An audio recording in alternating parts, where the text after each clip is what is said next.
आप आते हैं। हमें बिल्कुल विश्वास नहीं था कि आप आएंगे, पर आपने आकर हम जैसे गरीबों का भी विश्वास जगा दिया कि हमारे घर आए हैं। विदुर जी के घर गए तो हम सबको भरोसा है कि हमारे घर भी आएंगे। अब विदुरानी कन्हैया से बातें करने लगी। कन्हैया बोले, काकी भूख लगी है। देखो दुर्योधन दे रहा था खाने को, नहीं खाए, और यहां मांग रहे हैं काकी जी भूख लगी। काकी समझते हो ना आप लोग? काकी किसको कहते हैं? चाची को काकी कहते हैं गांव में। चाची को क्या बोलते हैं? चाचा को काका। तो विदुर जी काका है और विदुरानी काकी, कुछ खाने को दे दो। काकी बोली कि क्या दूं?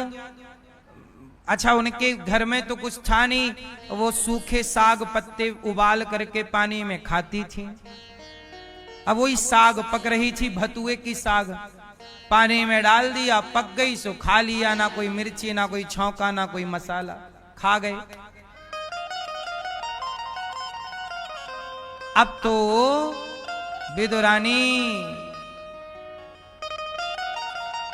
विदुरानी जी प्रेम से भगवान को साग खिला रही हैं और भगवान बड़े स्वाद से खा रहे। काकी जी बहुत अच्छी बनाई है। और है क्या? हाँ हाँ है।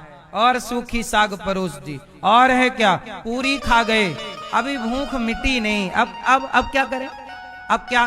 तो बगीचे गई तो केला तोड़ कर ले आई और केला छिलका छीलती जाए विदुरानी, टुकुर टुकुर कन्हैया को देखती जाए और छिलका छील कर फल काकी जू फेंकती जाए। भाव में पागल हो गई। जब आप भाव में विह्वल होते हैं तो आप क्रिया को भूल जाते हैं कि हम क्या कर रहे हैं। तो वो भाव में ऐसी डूब गई कि भूल गई कि हम छिलका खिला रहे हैं कि फल खिला रहे हैं। फल तो फेंकती गई और छिलका को फल समझकर भगवान को खिलाती गई। और भगवान भी धन्य है। सारी दुनिया केले का छिलका फेंकती है और केला खाती है। यहाँ भगवान में उल्टा है। भगवान को खिलाने वाली काकी फल फेंक रही हैं और छिलका दे रही हैं और भगवान छिलकों का भोग लगा रहे हैं। क्यों? विदुर जी आए बाजार से मेवा मिष्ठान लेकर और देखा तो कन्हैया छिलके खा रहे। अरे विदुर जी दौड़े दौड़े, देवी तुमने क्या किया? छिलके खिला दिए। भगवान को अब तो बाजार से लाए मेवा मिष्ठान परोसा और जब भगवान को परोसा, कहा प्रभु क्षमा करना। विदुरानी बोली, प्रभु मैं भूल गई कि आपको क्या खिला रही हूं। आपने क्यों नहीं बताया कि मैं छिलका खा रहा हूं? अब 56 भोग जो विदुर जी बाजार से लाए वो खाते हुए भगवान ने कहा, काका जी जो स्वाद मुझे इन छिलकों में मिला वो आपके 56 भोग में नहीं है। भाव का भूखा हूं मैं, भाव ही एक सार है, और भाव से भजले मुझे तो भव से वेड़ा। भगवान भावग्राही जनार्दन। भगवान किसके भूखे हैं? वस्तु के भूखे नहीं है, क्रिया के भूखे नहीं। भाव क्या है? इसलिए कहता हूं, भाव से जो भगवान को दिया जाए, पत्रम पुष्पम फलम तोयम यो में भक्त्या प्रयच्छति, जो दिया जाए सब कुछ ग्रहण है, पर कब? जब भाव हो। इसलिए भगवान को जब भोग लगाते हो, अच्छा आपके घर के भगवान जी खाते हैं कि नहीं खाते? क्यों भैया? आपके घर में जो भगवान जी हैं, जब आप भोग लगाते हो तो वो खाते हैं कि नहीं खाते? खाते हैं कि नहीं? रोटी आपने रखी थी 4 और बची 4, तो खाई कितनी? अब बताओ खाए कि नहीं? हैं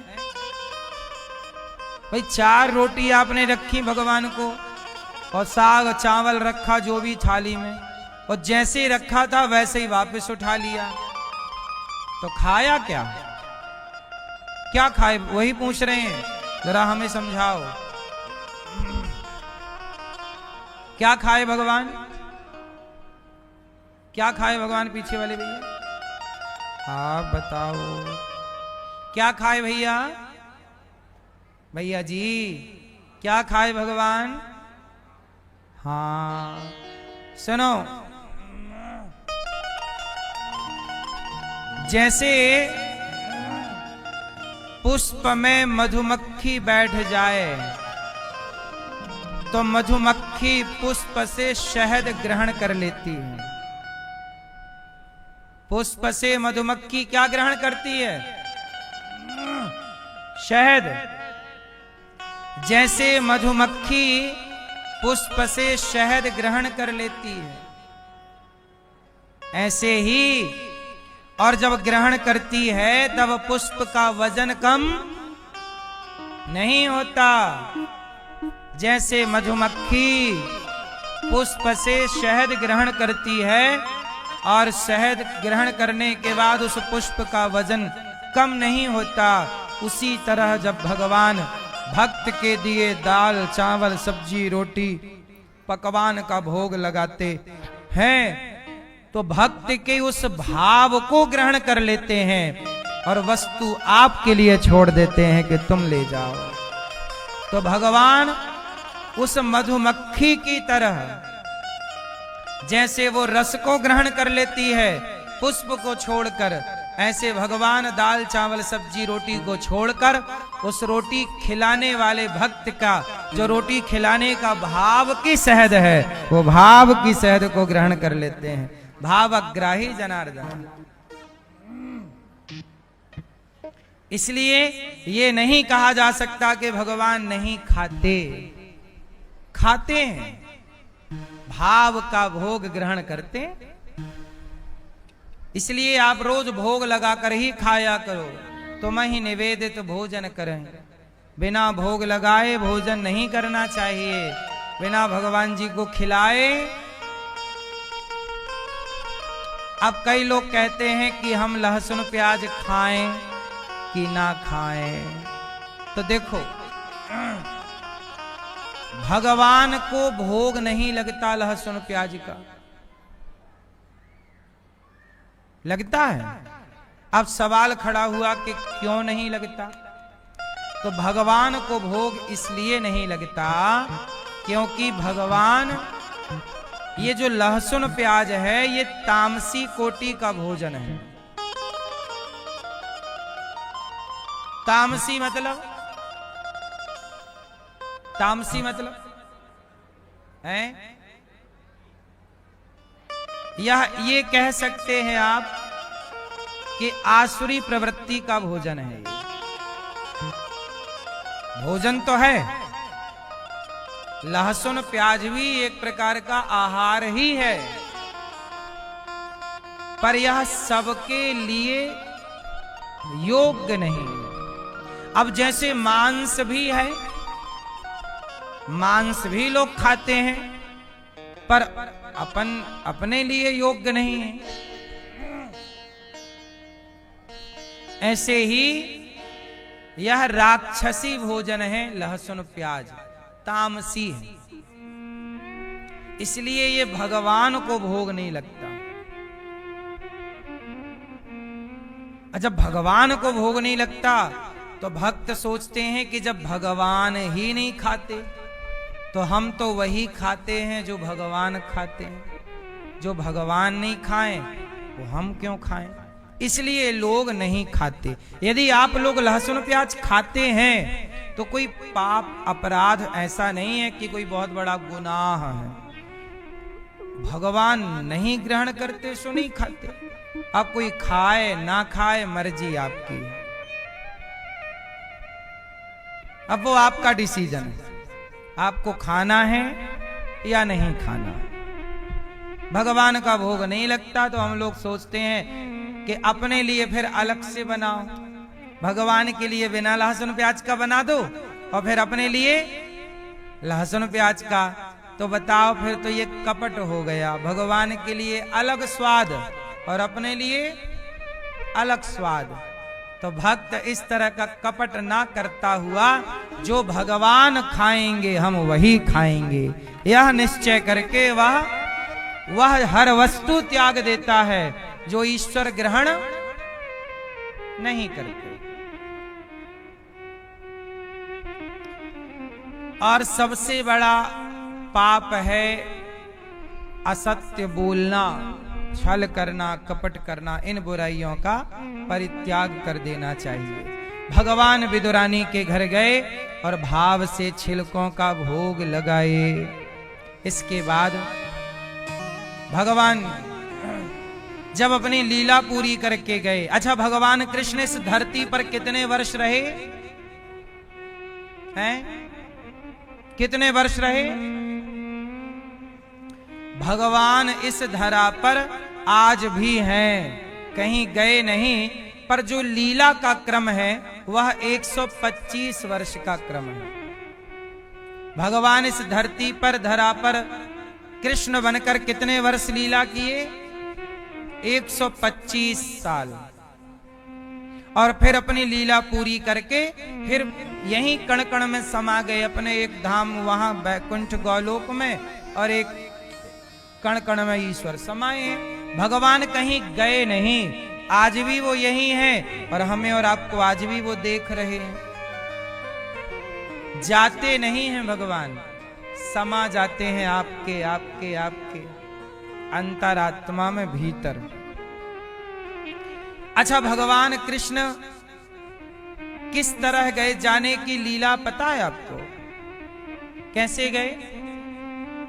भगवान के पांव में एक बहेलिए जरा नाम के व्याध ने भगवान कृष्ण के पांव में बाण मार दिया। क्या मार दिया? पांव में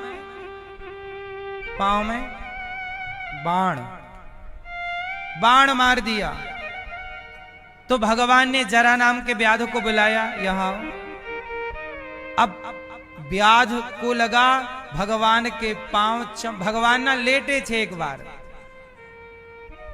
पांव आगे और ऐसे पेड़ की छांव पर लेटे, तो पांव भगवान के चमक रहे थे, चरण भगवान की हैं। तो जरा नाम के एक बहेलिए ने, व्याध ने सोचा कि कुछ चमकीला है, कोई मृग वर्ग है, कोई है, वो शिकारी था।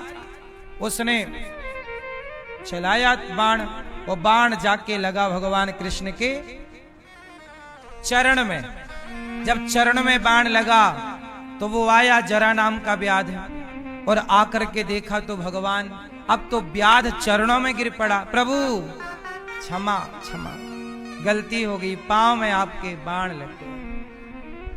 तब भगवान ने कहा जरा तू परेशान ना हो, मैं तेरी खुशी के लिए मैंने तेरे बाण को ग्रहण किया है। जरा नाम का व्याध बोला मेरी क्या खुशी? तब भगवान कृष्ण ने जरा नाम के व्याध को बिठाया और कहा कि सुन, तूने मुझे बाण इसलिए मारा है क्योंकि मैंने भी एक बार तुझे बाण मारा था, तो तूने अपना हिसाब पूरा किया। अब वो उसे तो कुछ याद था नहीं। जरा नाम का व्याध बोला कि मुझे तो कुछ नहीं पता। तब भगवान बोले कि सुन, तू पिछले जन्म में बाली था और मैं राम, मैं कृष्ण पिछले जन्म में, जोर से, मैं राम हूं और तू बाली है। तूने सुग्रीव की पत्नी को अपने घर में पत्नी की तरह रखा। सुग्रीव मेरी शरण में आया, वो तेरा भाई था, रोता हुआ बोला कि मेरे भाई ने मेरी पत्नी का अपहरण कर लिया, मेरी मदद करो। तो मेरे से जो भी मदद की गुहार लगाएगा मैं उसकी सुनता हूं। तो मैंने उसे वचन दिया कि मैं तेरे भाई को एक ही बाण से मारूंगा। सुन सुग्रीव मारी हूं बाल ही एक ही बाण। फिर मैं सोचा कि बाली के सामने अर्थात तेरे सामने मैं खड़ा होता और यदि तू मेरी शरण में आ जाता तो मैं तुझे ना मार पाता, शरण में आए हुए को मैं नहीं मारता, और मैं तुझे नहीं मारता तो सुग्रीव को दिया गया वचन झूठा हो जाता। मैं वचन दे चुका था कि एक बाण से तेरे भाई को मारूंगा, और तू शरण में आ जाता तो कैसे मारता मैं तुझे। तब मैंने तुझे दूर खड़े होकर के, पेड़ की ओट में खड़े होकर के मैंने तेरे को बाण मारा, तेरी छाती पे बाण लगा, और तू बार बार बोला कि राम आपने बाण क्यों मारा, मैं बैरी सुग्रीव प्यारा, कारण कवन नाच मोहि मारा। क्यों मारा? तब मैंने कहा कि तूने भाई की पत्नी का अपहरण कर लिया, इसलिए मारना पड़ा। जो अपने भाई की पत्नी के साथ दुराचार करे, ताही बधे कछु पाप न होई, अनुज बधु भगनी सुतनारी, सुन सठ कन्या सम चारी, इन्हीं को दृष्टि बिलोके जोई, ताही बधे कछु पाप न होई। मैंने तुझे मार दिया, पर तू बार बार कहता गया क्यों मारा। तो मैंने तुझे बोल दिया था चल ठीक है, मैंने तुझे मारा है तो अगले जन्म में तू भी मुझे मार लेना भैया, हिसाब किताब हो जाएगा बराबर। अच्छा, यहां पर कुछ भक्त यहां ये कहते हैं कि जब राम के हाथ से मर गया बाली, तो जो राम के हाथ से मरा वो तो मुक्त हो गया, और जब मुक्त हो गया तो उसका दूसरा जन्म हो ही नहीं सकता। तो जब हो ही नहीं सकता तो ये जरा बन नहीं सकता, जरा नाम का व्याध। तो इसकी एक बात ध्यान से आप समझ लो, मुक्ति होने के बाद जन्म नहीं होता, आप लोग ऐसा मानते हैं? नहीं, आप लोग कहते मुक्ति मिल गई, मोक्ष मिल गया। अरे भैया, जिनका मोक्ष हो गया है, भगवान उन मोक्ष वाले भक्तों को भी चाहें तो धरती पे अपनी भक्ति का प्रचार प्रसार करने के लिए, अब जैसे मीरा जी आई, सूरदास जी आए, कबीरदास जी आए, तो ये सब मोक्ष वाले लोग ही तो हैं। मोक्ष था, इनको फिर भेजा के जाओ धरती पे थोड़ा पुनः भक्ति का प्रचार करो और फिर इनका मोक्ष हो जाएगा। तो भगवान जिनका मोक्ष हो गया है, मतलब वो भगवान के आदेश का पालन करने लगे। भगवान की जैसे जिसे विदेश मंत्री बना दिया गया, अब वो विदेश जाएगा और भारत की बात करेगा, बोलो हाँ। तो विदेश मंत्री जा रहे हैं, जिस विमान से उनका पूरा खर्चा सरकार उठाएगी, आने जाने खाने पीने का पूरी सुविधाएं देगी।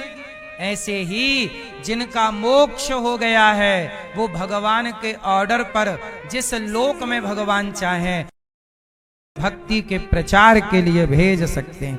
अब उदाहरण दूसरा सुनो, बताओ रावण पिछले जन्म में कौन था? उत्तर दो। जय और जोर से, जय और जय और। अच्छा बताओ, जय विजय कहां रहते थे? बैकुंठ में। तो बैकुंठ से ही इन लोगों का पतन हुआ कि नहीं? और 3 जन्मों के लिए राक्षस बने कि नहीं? बोलो हाँ। तो बैकुंठ में रहने वाले जय और विजय को भी धरती पे आकर जन्म लेना पड़ा कि नहीं? बोलो हाँ। तो बैकुंठ वाला व्यक्ति भी वापस आ सकता है भगवत मर्जी से, भगवत कृपा से आएगा। जो आदेश उसे मिलेगा वो काम पूरा करेगा। इसलिए ये सारी बातें अज्ञानवश उठ जाती हैं, लोग समझते नहीं है पूरा विषय। बैकुंठ में रहने वाले को भी धरती पे आना पड़ता है, ये कोई, लेकिन वो ऑलरेडी आया हुआ भी मुक्त है, ये बात समझनी चाहिए। उसे फिर और किसी मुक्ति की जरूरत नहीं पड़ती। एक बार मुक्ति हो जाए, बोलो हाँ, एक बार आप विधायक सांसद बन जाओ, सारी जिंदगी तनख्वाह आती रहेगी, फिर चाहे सांसद रहो ना रहो। विधायक नेता लोगों ने गजब व्यवस्था बनाई है खुद के लिए, पब्लिक के लिए नहीं है कुछ। एक बार भले वो 4 महीने के लिए बने, पर वो 50 साल जिएगा तो 50 साल मजे आनंद से करेगा। बोलो हाँ, ऐसे ही है। एक बार मोक्ष हो गया तो फिर उसे दोबारा मोक्ष की जरूरत। इसलिए मीरा को मोक्ष की जरूरत नहीं थी, तुलसीदास जी, सूरदास जी को मोक्ष की जरूरत इन्होंने मांगा भी नहीं, क्योंकि ये ऑलरेडी मोक्ष वाले हैं। एक बार मुक्ति हो गई वह सदा, फिर आओ जाओ, फिर बंधन नहीं है। जैसे जेल में 2 लोग रहते हैं, क्यों भैया? मैया, ओ लाल मैया, हरी मैया जा रही हो? है? मैया हाँ कर या ना कर, या बैठ जाओ या चली जाओ। इतना मैं सोच ली हूं महाराज, सोच विचार के अच्छा मैं बैठ ही जाती हूं। खड़ी हुई तो थी जाने के लिए, फिर लगा नहीं अब सुन लो।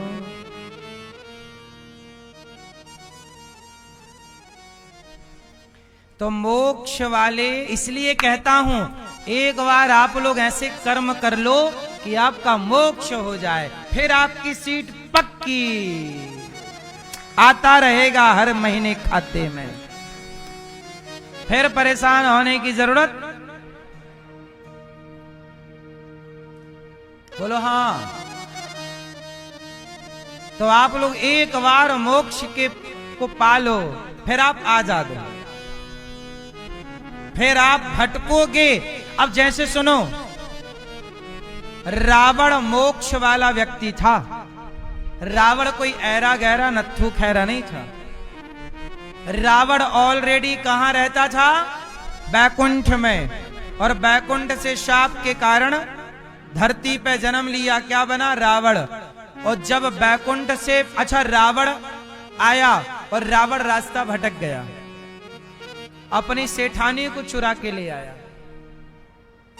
भाई बैकुंठ में ये भगवान श्रीमन नारायण का ही तो नौकर था।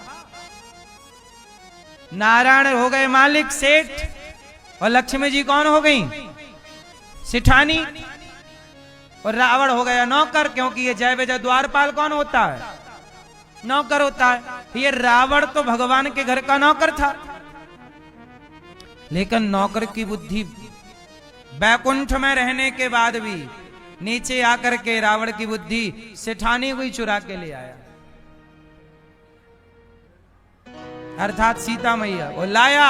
और जब भगवान ने देखा कि ये तो बैकुंठ में मेरा द्वारपाल है, जब इसकी बुद्धि बैकुंठ वाला यदि भटक भी जाए तो उसको सही रास्ते पर लाने के लिए स्वयं भगवान आ जाते हैं। राम आ गए, रावण को सही जगह भेज जा। राम ने रावण को मारा, ये सब बातें हैं। राम जी तो रावण को मुक्त करने आए, भटक गया ना ये। इसे करनी थी भक्ति, करना था प्रेम, पर चलो वो रावण भी अपनी जगह सही है। क्या सही है? रावण राम से कहता, राम जी जरा लंका में आओ, आपका स्वागत वंदन करें। राम जी सीधे आते ना? सच बताओ, यदि रावण राम जी को निमंत्रण भिजवाता कि जरा आइए लंका में और हमें जरा सत्संग कराइए, हमारे बच्चे बहुत बिगड़ रहे हैं, जरा इनका मार्ग दिखाइए, तो राम जी आते प्रवचन देने, तो सीधी उंगली से घी नहीं निकला। तो रावण बोला कहां से तो आओगे नहीं, तो आपकी पत्नी को उठा लेता हूं। उठा ले आया मैया को। और रावण हमारे गुरुजी कहते थे कि रावण रोज अशोक वाटिका जाता और दूर से सीता मैया को प्रणाम करता। रावण जानता था कि ये जगत जननी है, रोज प्रणाम करता, एक भी दिन नागा नहीं हुआ उसका, रोज दूर से प्रणाम करता, मां की जय हो। रावण ने कोई सीता मैया पर थोड़ी कोई जोर जबरदस्ती की है, वो तो सुविधा से लाके रख दिया अपने अशोक वाटिका में और रही आई। रावण रोज प्रणाम करता, राम जी को जानता था ये भगवान है, पर रावण सोचा कि मेरा बेटा को मैं कहूं, मेरा बेटा 1 लाख बेटा है रावण के। कितने बेटा है रावण के? और 1.25 लाख नाती है। अब रावण सबको समझा, चलो रे माला जपो, चलो सब लोग माला जपो, बेटा पोता सब श्रीमन नारायण श्रीमन सीताराम सीता। अब कोई ना जपे, वो राक्षस लोग बुद्धि भ्रष्ट हो गई, लंका में रह रहे के बड़े बाप की औलाद। रावण बोला तो सब बिगड़ गए, और इन बच्चों का कल्याण कैसे, ये तो नरक जाएंगे, कर्म इनके बिगड़ जाएंगे, तो बिगड़ ही गए। तब रावण ने सोचा कि ऐसा करूं, राम से दुश्मनी कर लूं और राम के हाथों इन सबको निपटवा दूं। तो राम से कर ली शत्रुता और अपने बेटों को भेजता जाता, हाँ मेघनाथ जा, हाँ तू जा। जब सारे फिनिश हो गए तब आखिरी में खुद चला। क्यों ये बात सही है?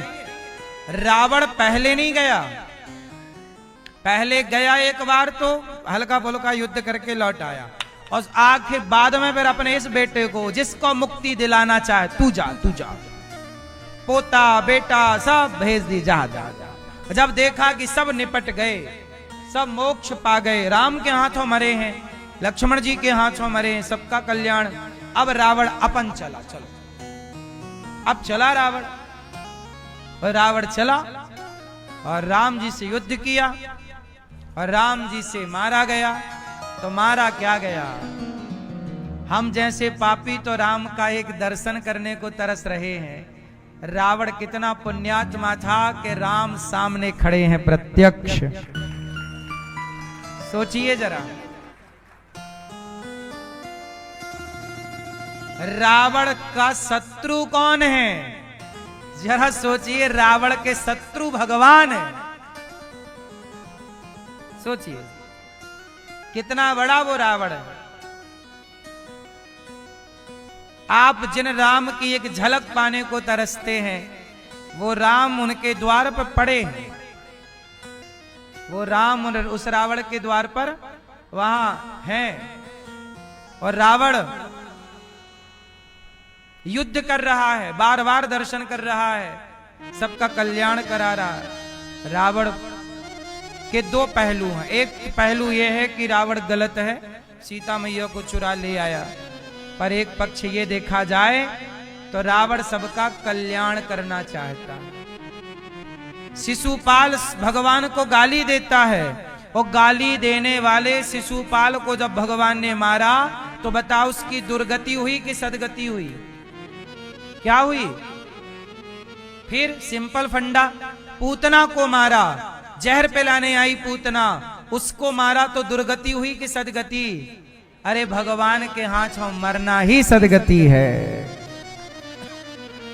और सुनो,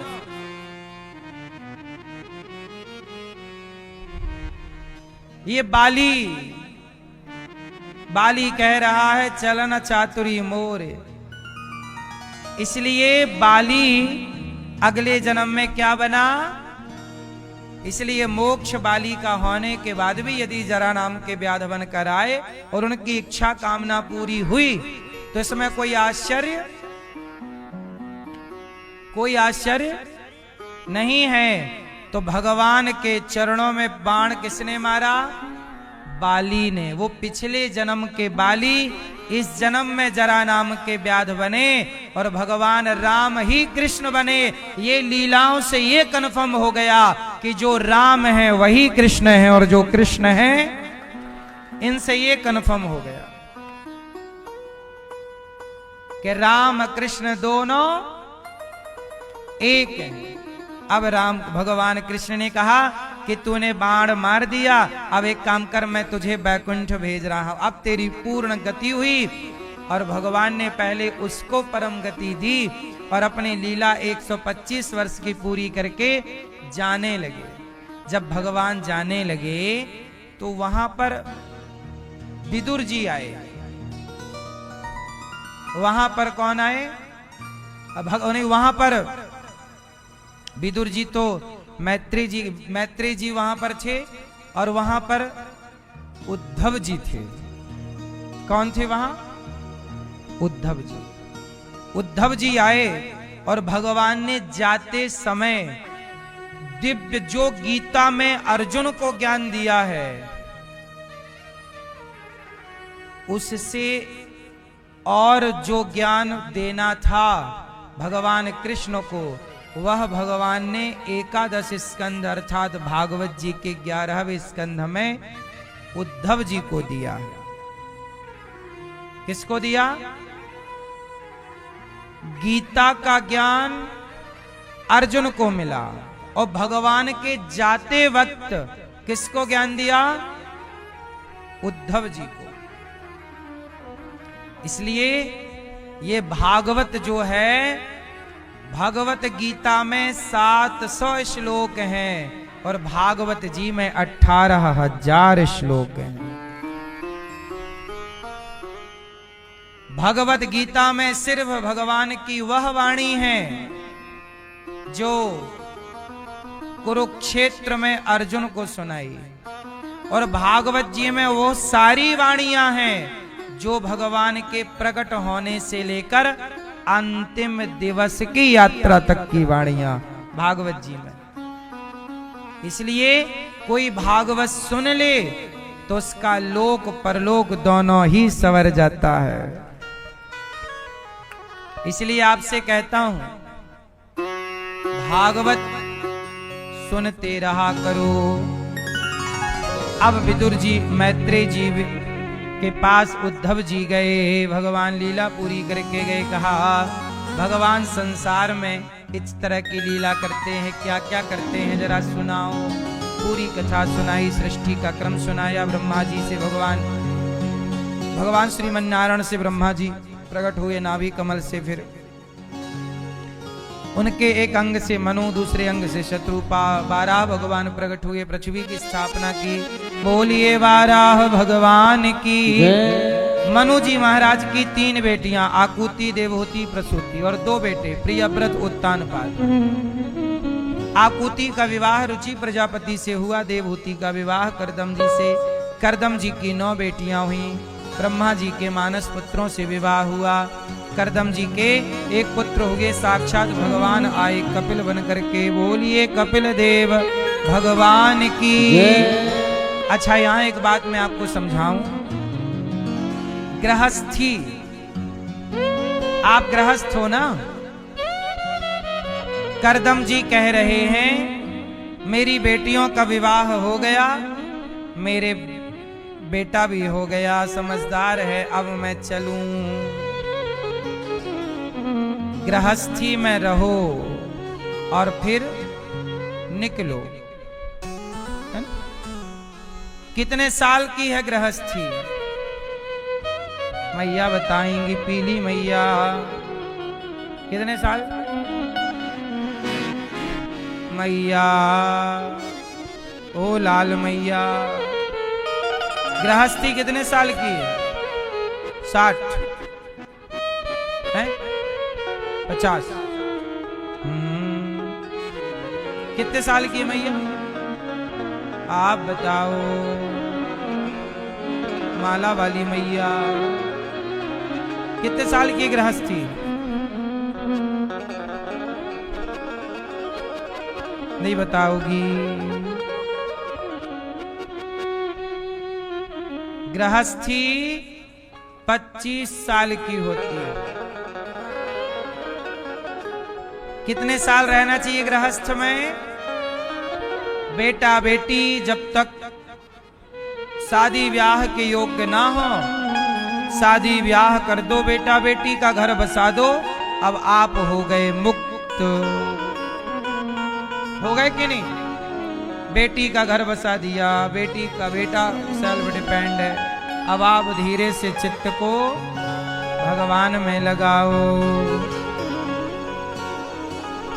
लगाना चाहिए कि नहीं? सही है कि गलत है?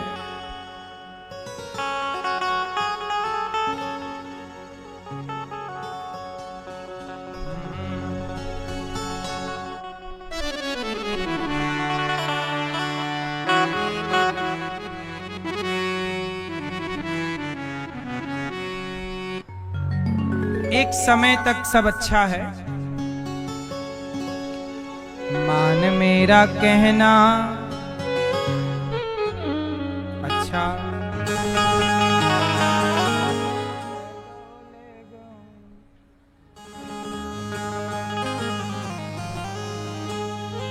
हाँ मेरी नैया लगेगी कैसे पार, बुढ़ापो आयो सांवरिया।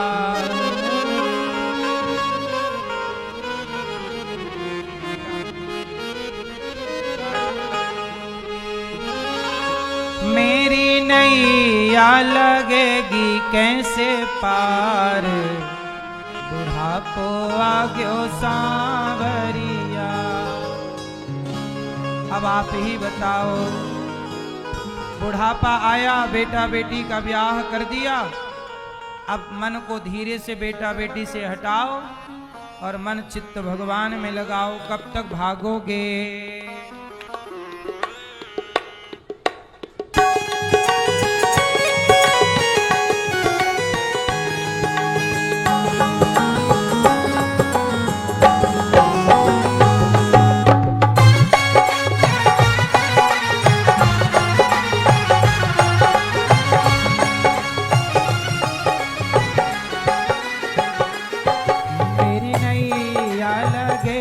कैसे पार, बुढ़ापो आ गयो सांवरिया।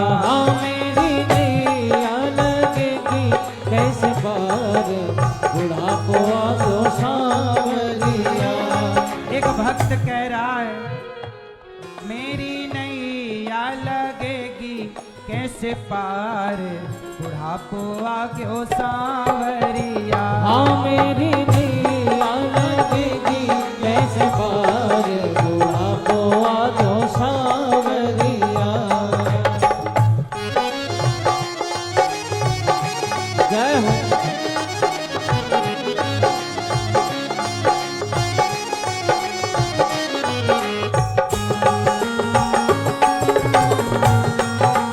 जय हो।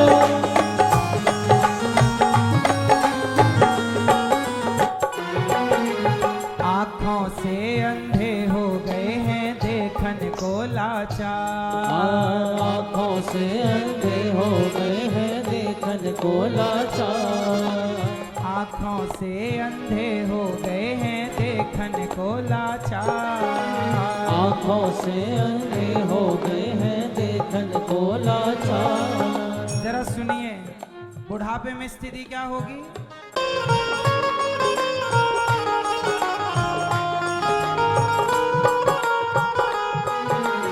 बहुवन जब मेरी रोटी, बहुवन जब मेरी रोटी बनावे माथे सिलवट चार। बहुवन जब मेरी रोटी बनावे माथे सिलवट चार। अच्छी बहू मिल जाए तो अच्छा, वरना सिलवट्टा समझती हो, चटनी बनाने वाली, उसी सिलवट्टे से चटनी बनेगी फिर आपकी। बहुवन जब मेरी रोटी बनावे माथे सिलवट चार। बहुवन जब मेरी रोटी बनावे माथे सिलवट चार। बहुवन जब मेरी रोटी बनावे माथे सिलवट चार। बहुअन जब मेरी रोटी बनावे माथे सिलवट चार। मैं तो टुकड़ों से हुई लाचार, बुढ़ापा क्यों सावरिया। हाँ मैं तो टुकड़ों से हुई लाचार, बुढ़ापा क्यों सावरिया। इसका मतलब ये है कि बुढ़ापे में टुकड़ा भी नसीब नहीं होता। जिस मोह माया में आप उलझे रहे गृहस्थी में, उसी अपनों से आपको बुढ़ापे में टुकड़े भी नसीब। मैं तो टुकड़ों से हुई लाचार, बुढ़ापा क्यों सावरिया। हाँ मैं तो टुकड़ों से हुई लाचार, बुढ़ापा क्यों सावरिया। मेरी नैया लगेगी कैसे पार, बुढ़ापा क्यों सावरिया। हाँ मेरी नैया लगेगी कैसे पार, बुढ़ापा क्यों सावरिया।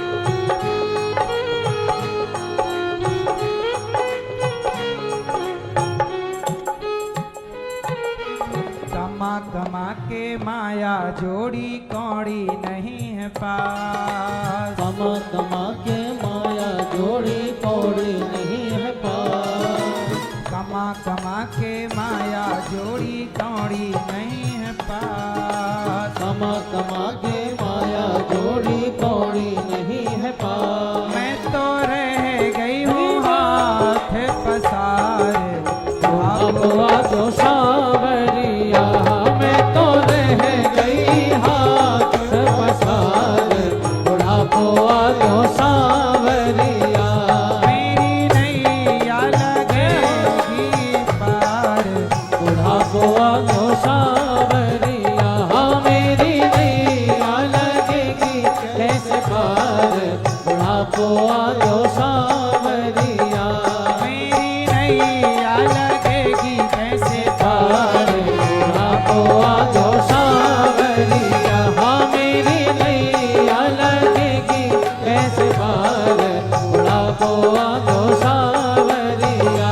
मेरी नैया लगेगी कैसे पार, बुढ़ापा क्यों सावरिया। मेरी नैया लगेगी कैसे पार, बुढ़ापा क्यों सावरिया।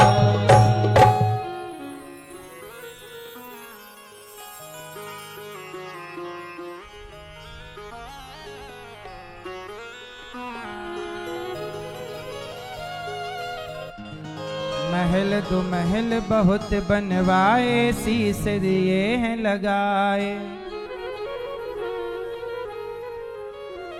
महल दो महल बहुत बनवाए, शीश दिए हैं लगाए।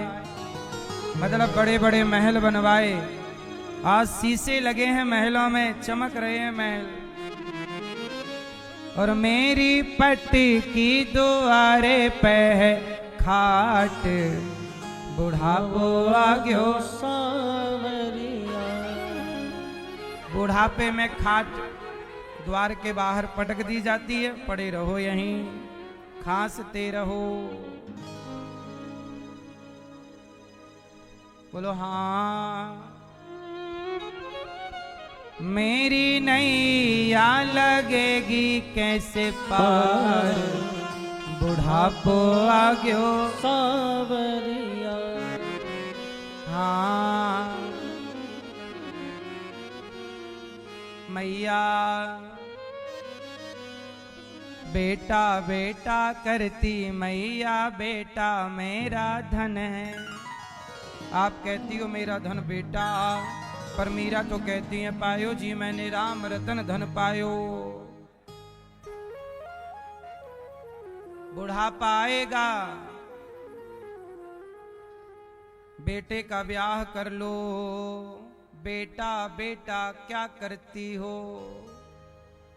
बेटा तेरा एक दिन पड़ोसी बन जाएगा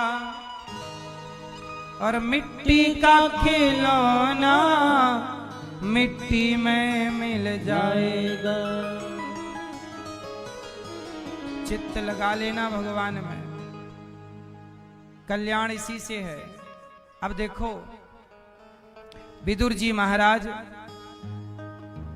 मैत्रेय जी से जब पूरी बात किए, मैत्रेय जी ने कथा सुनाई। सुनो, भगवान कपिल भगवान के दिव्य ज्ञान से माता सिद्धा नाम की नदी बनकर बह गई। कपिल देव जी ने आचमन किया। बोलिए कपिल देव भगवान की जय। माँ को सांख्य शास्त्र सुनाया। अहम सर्वेषु भूतेषु भूतात्मावस्थितः सदा। मैया मैं सब में हूं। अच्छा एक बात बताओ, भक्त का लक्षण क्या है? मैया भक्त का लक्षण क्या है? ये कपिल देव जी दे रहे हैं ज्ञान अपनी माता को। भक्त का लक्षण क्या है बताओ? कुत्ता है या नहीं? बोलो हाँ या ना। बिल्ली है कि नहीं? बोलो हाँ।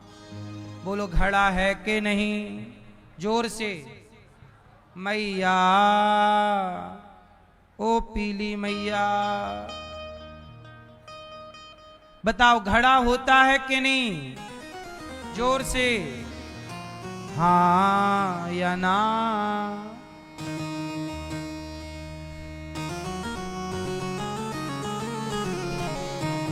बताओ घड़ा होता है कि नहीं? होता है? जोर से हाँ ना।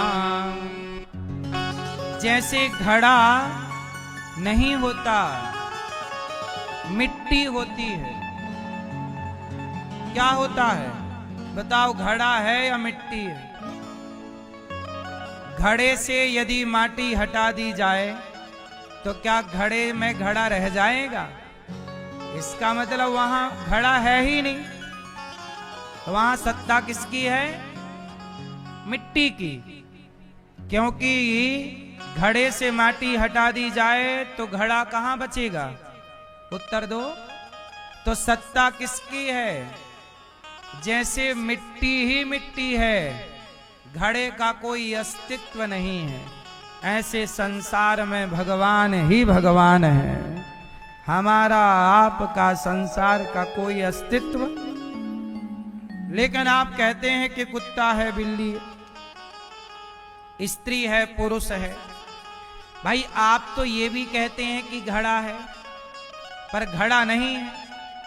जब अच्छा बताओ भैया, घड़ा है कि नहीं? आप बताओ है? तो घड़ा है कि नहीं? अरे भाई मिट्टी है तो फिर ये कहो ये मिट्टी है, घड़ा कहां है उसमें? घड़ा है, घड़ा है। मिट्टी का अस्तित्व, मिट्टी है, घड़े का अस्तित्व नहीं है। उसी तरह व्यवहार में कहते हैं घड़ा है, वास्तविक में वहां घड़ा, व्यवहार में कहते हैं अंगूठी है, पर वास्तविक में वहां सोना है। बोलो हाँ। व्यवहार में घड़ा है, वास्तविक में नहीं। ऐसे व्यवहार में स्त्री पुरुष और संसार है, वास्तविक में नहीं। वास्तविक में सब भगवान की सत्ता है। इसलिए भक्त कौन? भक्त का पहला लक्षण ये होगा, उच्च कोटि का भक्त का, कि वो सब में अपने परमात्मा का दर्शन करेगा। पहला लक्षण है भक्त। इसलिए भक्त किसी से लड़ता झगड़ता नहीं, क्योंकि वो सब में अपने परमात्मा को देखता है। कुत्ता, बिल्ली, पशु, पक्षी, सब में। बोलो हाँ या ना। इसलिए भगवान के अतिरिक्त किसी को ना देखो। ये मत कहो कि स्त्री दिख रही है, स्त्री के रूप में भगवान दिख रहे हैं, पुरुष नहीं, पुरुष के रूप में भगवान। कुत्ता नहीं, कुत्ते के भगवान के अनेक रूप हैं। इस धरती पे तुम्हें जो भी रूप दिख रहा है वह रूप भगवान का ही है, ये समझ लो। इसलिए सिय राम मैं सब जग जानी कहा है तुलसीदास जी ने। सर्वम खल विदम ब्रह्म, सब में वह एक सत्ता है। अच्छा, आपको लगता है कि कोई और है? क्यों भैया, आपको लगता है कि आप हैं? उत्तर दो। आप नहीं हैं? आप तो हो। ये हो आपके नहीं? कंफ्यूज हो गए भैया। इतना भी सरल थोड़ी है समझना। आप हो या नहीं? उत्तर दो। क्यों? आप हैं या नहीं? हैं?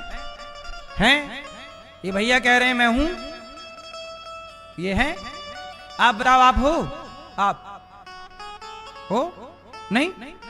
ये कह रहे नहीं है, आप कह रहे हैं। अब किसकी बात मानूं? हैं?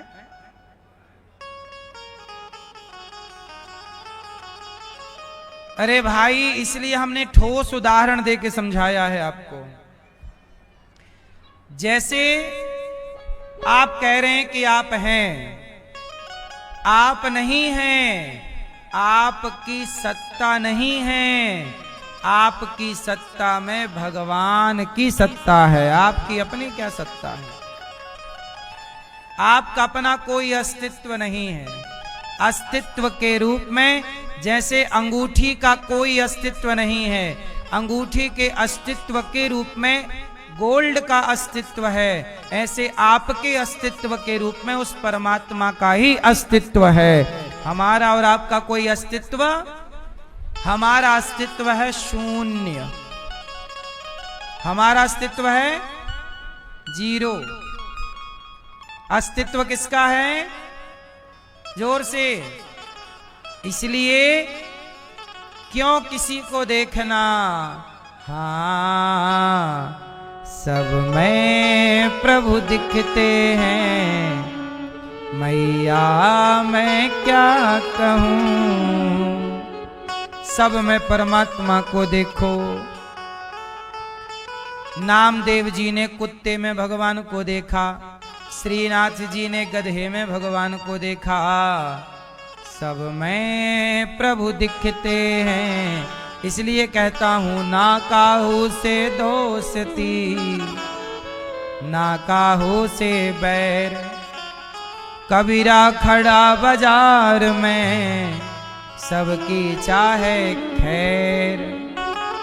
पता नहीं किस रूप में आकर नारायण मिल जाएगा, और निर्मल मन के दर्पण में वह राम का दर्शन पाएगा। भगवान हर रूप में है। आप ये समझो कि ये जितने भी रूप हैं, ये रूप स्त्री का नहीं, पुरुष का नहीं, कुत्ता बिल्ली का नहीं, ये सारे रूप भगवान के हैं। इसलिए हर रूप में कौन है? ये भक्त की दृष्टि है, भगवान है। और यदि आप भक्त नहीं है, सामान्य दृष्टि है, तो फिर आप यही कहोगे कि ये तो स्त्री है, ये तो पेड़ है, पौधा है, कुत्ता है, बिल्ली है। एक ये नजरिया है, ये कुत्ता बिल्ली सब दिखते ही है, ठीक भी है। पर मैं जिस लेवल की बात कर रहा हूं, आप पता नहीं उस लेवल तक अभी पहुंचेंगे कि नहीं। मैं भी उस लेवल तक पहुंचने का प्रयास ही कर रहा हूं। मैं भी कोशिश करता हूं कि सब मैं अपने परमात्मा को ही देखूं। इसलिए मैं किसी का दिल दुखाने से बचता हूं, किसी से कुछ गलत बोलने से बचता हूं, क्योंकि सब में वही है। मैं आपका दिल दुखाऊंगा भी तो दिल आपका क्या दुखेगा? दुखना तो भगवान के ही, क्योंकि आपका अपना क्या दिल है? आपका अपना क्या है? आप कहते हो मेरा दिल, आपका कहां दिल? आपके दिल बनाने की फैक्ट्री है क्या?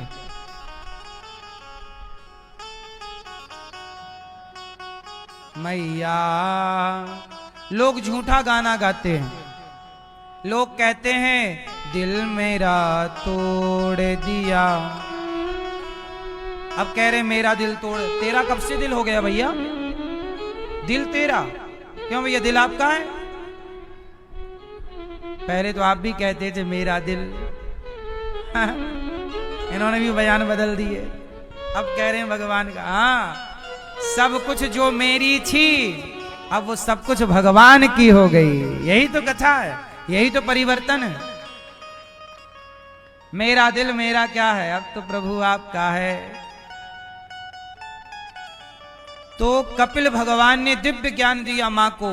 सर्वम खलविदम ब्रह्म अहम सर्वेशु। कपिल भगवान के दिव्य ज्ञान से मां प्रेम से सिद्धा नाम की नदी बनकर बह गई। बोलिए कपिल देव भगवान की। अब सुनो, मनु जी की तीसरी बेटी का नाम है प्रसूति।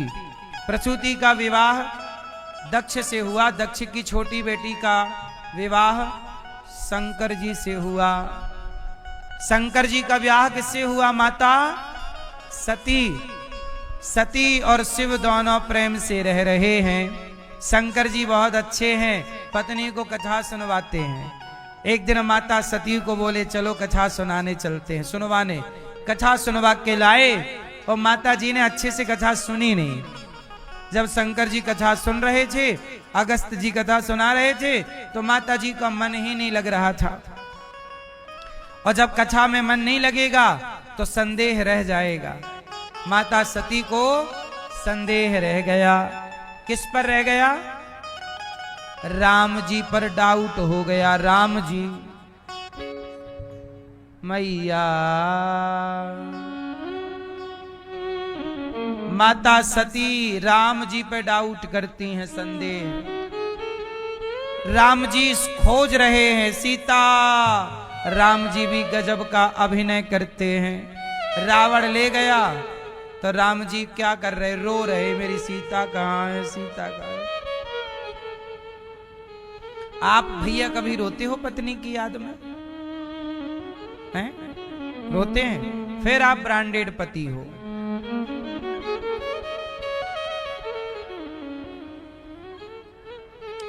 क्यों आप रोते हो भैया पत्नी की याद में? नहीं, शादी हो गई पत्नी की याद में नहीं रोते? फिर चाइना मॉडल हो।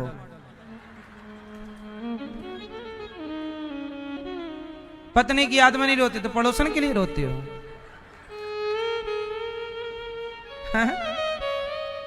राम जी रो रहे हो, तुम नहीं रो रहे हो। पत्नी के लिए कभी रो भी लिया करो, पत्नी को अच्छा लगेगा, वाह मेरा पति कितना प्यार करता है। रोते समय पत्नी को जरूर दिखना चाहिए आंसू आंसू। अकेले ना रो रहे ना।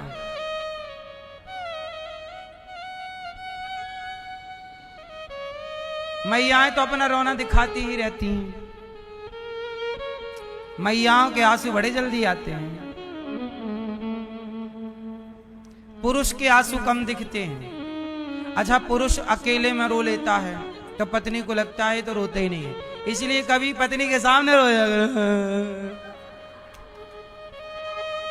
उसको भी लगे हाँ, वो पति नहीं बोले काहे रो रहे, बोले तुम्हारी याद में रो रहे। एक बार जी भर के रो लो ताकि हमेशा का टोका टोकी खत्म हो जाए। प्यार नहीं करते, प्यार नहीं करते, प्यार नहीं। पत्नियों की एक ही शिकायत है पति से, प्यार नहीं करते, प्यार नहीं करते।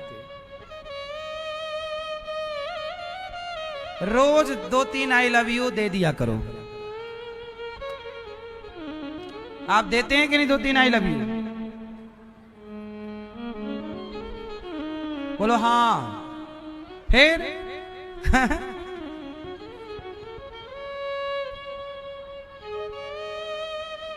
भगवान शंकर जी, भगवान शिव सती को लाए और राम जी पागलों की तरह सीता। अरे राम जी गजब का अभिनय कर रहे हैं। राम भी भगवान है ना, और भगवान तो भगवान जो करते हैं असली करते हैं। पत्नी चोरी हो गई, रो रहे हैं, रोना भी असली वाला, सीता सीता। ऐसे पागल भये कि शंकर जी तो समझ गए कि ये भगवान की लीला है, पर माता सती को डाउट हो गया, ये कौन है? शंकर जी बोले भगवान यही हैं, भगवान नारायण अवतार लेके गए हैं। सती जी बोली नहीं, ये भगवान नहीं हो सकते, भगवान होते तो कोई पत्नी के लिए ऐसे थोड़ी रोता है, ये तो कोई पागल है। राम जी बोले नहीं, शंकर जी बोले नहीं, पागल नहीं है, वो भगवान है, लीला कर रहे हैं। पत्नी की याद में रोने का अभिनय है ना। हे खग मृग हे मधुकर श्रेणी, पेड़ पौधों से पूछ रहे हैं। माता सती खूब बोली नहीं, शंकर जी ने खूब समझाया, मान जाओ देवी ये भगवान है। माता सती शंकर जी की नहीं मानी। अच्छा आप ना खूब समझाया करो अपने बेटों को, अपनी बेटियों को, और जब समझाने से ना माने, पत्नी को समझाओ, पति को समझाओ, सबको समझाओ, और जब ना माने समझाने से तो फिर चुपचाप हो जाओ। शंकर जी ने खूब समझाया सती को, जब नहीं समझी माता सती तो शंकर जी बैठ गए पेड़ की छांव में। कहां बैठ गए? पेड़ की छांव में, और कहा कि अब तुम नहीं मान रही हो तो जैसे तुम मानो वैसा करो, जा, हम तो थक गए। अच्छा माता सती बोली मैं परीक्षा लूंगी। शंकर जी समझ गए, हुई है सोई जो राम रचि राखा, को करी तर्क बढ़ावहि साखा। अब होगा वही जो प्रभु को मंजूर हो। आप समझाओ पर ना समझे कोई तो समझ लो कि ये विधि का विधान है जो इसे समझने नहीं दे रहा है। अब ये ईश्वर की लीला है, ईश्वर की समझाना हमारा काम है। आप समझें तो अच्छा, और ना समझें तो भी परेशान ना होइए। ये सब खेल ईश्वर का है। खूब शंकर जी ने, जरा सोचिए कि जिसे शिव समझा रहे हो, शिव से बड़ा कौन, उन्हें समझ में नहीं आया माता सती को। वो कहती हैं मैं परीक्षा लूंगी। शंकर जी बोले अब जाओ, तुम्हें जो जी करे करो, जाओ, हम तो थक गए, अपना प्रयास करो पहले। जब आपके कर्म करने पर, प्रयास करने पर भी सफलता ना मिले, जब तुझसे ना सुलझे तेरे उलझे हुए धंधे, तब भगवान के इंसाफ पर छोड़ दे ए बंदे। वही तेरी मुश्किल आसान करेगा, जो तू ना कर सका वो। माता सती गई, सीता बन गई। अच्छा माता सती क्या बन गई? माता सती तो सती हैं, मतलब शक्तिशाली हैं। उन्होंने अपने आप को सीता बना लिया अपनी शक्ति से, और सीता बन करके राम के पास गई, प्रभु में आ गई। राम जी पहचान गए, माता जी प्रणाम।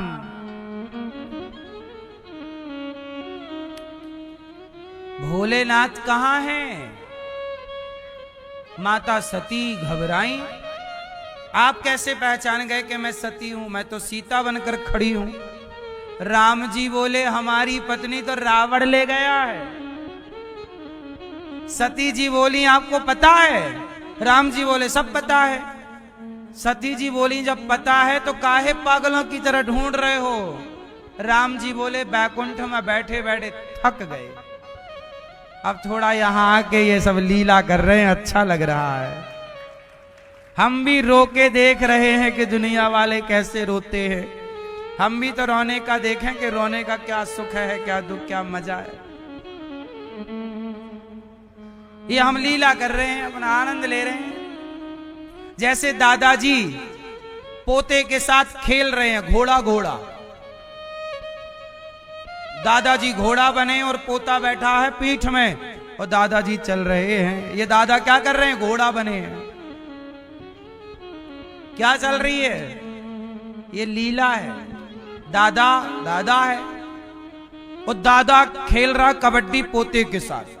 कबड्डी कबड्डी कबड्डी कबड्डी कबड्डी कबड्डी, और कबड्डी में दादा हार गया, पोता जीत गया। बोलो हाँ, ऐसा होता है कि नहीं? दादा पोता खेलते कि नहीं? बाप बेटा खेलता कि नहीं? माँ बेटा खेलते कि नहीं? छोटे बच्चे के साथ आप खेलते हो, और खेल में आप हार जाते हो और बच्चे को जिताते हो। किसके लिए? उसकी खुशी के लिए। ऐसे कई बार भगवान अपने भक्तों से हार जाते हैं और अपने भक्तों की खुशी के लिए भक्तों को जिता देते हैं। आज भगवान लीला कर रहे हैं। चलो आज रावण जीत गया, मैं हार गया, ले गया। लीला चल रही है, कभी हार कभी हम लीला कर रहे हैं। माता सती बोली, हे भगवान, इनकी लीला में मैं क्यों फंस गई? माता सती से शंकर जी राम जी बोले, भोलेनाथ समझा रहे थे, आप नहीं समझी। सती तो बोली, राम राम, ये तो साक्षात भगवान है, मैं परीक्षा लेने आ गई, गलती हो गई। अच्छा गलती हो गई, कोई बात नहीं। माता सती को सॉरी बोल देना चाहिए, क्षमा मांग लेनी, लेकिन माता जी ने मांगी नहीं और तुरंत वहां से चली गई। अब राम सीता का ही दर्शन हो रहा है माता को, तो माता जी ने आंख और बंद कर ली, सत्य को स्वीकार नहीं किया। शंकर जी ने कहा, हो गई परीक्षा? मना कर दिया, मैंने कोई परीक्षा नहीं ली। एक तो देखो गलती, और ऊपर से गलती को छिपाने के लिए झूठ। वही माता सती, और वहां जब पति शिव का अपमान देखा तो माता सती योग अग्नि में जलकर भस्म हो गई।